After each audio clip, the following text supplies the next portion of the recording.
Energy Fight 綜合搏擊賽呢日係前哨戰嚟嘅，男女合共有26位拳手進行14場業餘賽。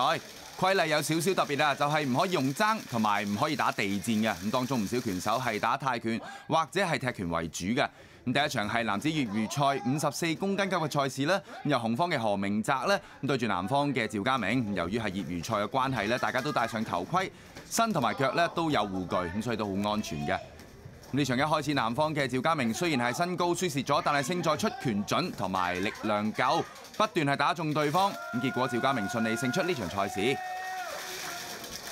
之後呢場呢係男子業餘賽63公斤級嘅比賽，南方張瑞瑞咁對住紅方嘅鄧業佳。咁第一回合呢，大家都好多失撞啊！咁見到紅方鄧業佳呢箍住對方嚟個摔達啊！呢個亦都係今次賽事嘅特點。咁摔達嘅技術係相當關鍵。咁張瑞瑞打距離會佔優啲嘅，你見到佢呢一下掟對方落地啊！咁去到尾段，鄧業佳竟然仲有力抱起張瑞瑞摔達，認真係誇張㗎。咁最終佢亦都順利勝出呢場賽事。贏喺膝咯，同埋摔打都好。不過可能對手啲一開始應該去學散打嘅，對呢啲摔打同埋膝唔太識，所以可能因為我贏咗。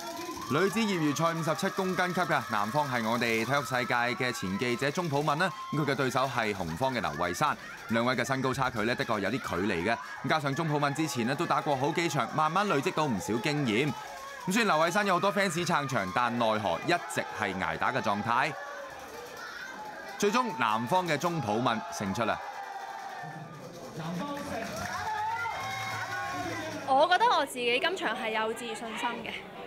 之前我都係有啲 stage fright， 即係一場咁其實都會有咁，但係今次好似自己嘅自信克服咗嗰個驚咯，即係未必係驚對手，可能你上到台你都有啲驚嘅感覺。壓軸係男子業餘賽72公斤級嘅賽事，南方係蘇俊悅對紅方嘅張浩正。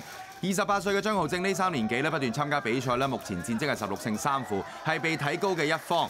咁佢為呢場賽事咧不斷加強體能訓練嘅，一開始就佔盡上風。最後咧，亦都係把握到一個機會啊！一拳 KO 啊蘇俊悅，亦都係全日唯一一場 KO 嘅賽事啊！恭喜晒！冇諗過個賽果係意料之外嚟嘅呢個賽果。我其實枕住呢1年都有 keep 住打比賽同埋練拳啦，因為保持翻個狀態啦。咁就臨比賽之前嗰1個月可能會加強個強度同密度咯，發揮到啦，要冷靜啦。因為之前就好有時緊張嘅打比賽，就冇今日發揮得咁好。今日比我預期之中發揮得好嘅。